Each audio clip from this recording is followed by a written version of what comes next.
అనుకొని ఇంట్లో 4 అడుగులు వేస్తాము. అంతకు మించి వేసినా కింద పడతాము, కోడకు గుద్దుకుంటాము. అట్లనే ఇంట్లో ఏ వస్తువు ఎక్కడున్నదో ఇట్లా దొరకవట్లేము. అట్లుంటది మరి.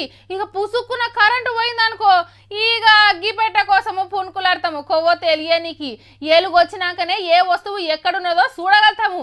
అంతే కదా, కళ్ళు కనిపించకుంటే ఏం పని చేయలేము, చదవలేము, అడుగు గిట్ల ముంగటికి వేయలేము. కానీ గీమైందిరా నాయన. 125 MP hailing from 24 states including. కండ్లకు నల్లబట్ట కట్టింది, ఇక వయి తీసి పొల్లు ఓకుట చదువుతుంది. మళ్ళీ అది బ్రెయిలీ లిపి కూడా కాదు, మామూలు వయినే. కండ్లకు గంతలు కట్టుకున్నా కళ్ళు కనిపిస్తున్నాయి అంటారా?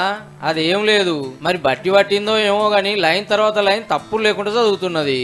For the study area sampling technique, 125 MP hailing from 24 states including. ఇదే కాదు, రూబిక్స్ క్యూబ్. అదే అన్ని రంగులు ఒక్కవైపు కలుపుతారు కదా, అది గిట్లు ఉత్తగానే కలిపేసింది. పేరు తనిష్క సుజిత్. 13 ఏండ్లు ఉంటాయి. మధ్యప్రదేశ్ రాష్ట్రంలో ఇండోర్లు ఉంటది. ఎన్ని నెలలు ప్రాక్టీస్ చేసిందో గానీ అవార్డులు రివార్డులు బాగానే వచ్చినాయి. కండ్లకు బట్ట కట్టుకొని రాస్తుందట, చదువుతుందట, డాన్స్ గిట్లే చేస్తుందట. సూపర్ కదా.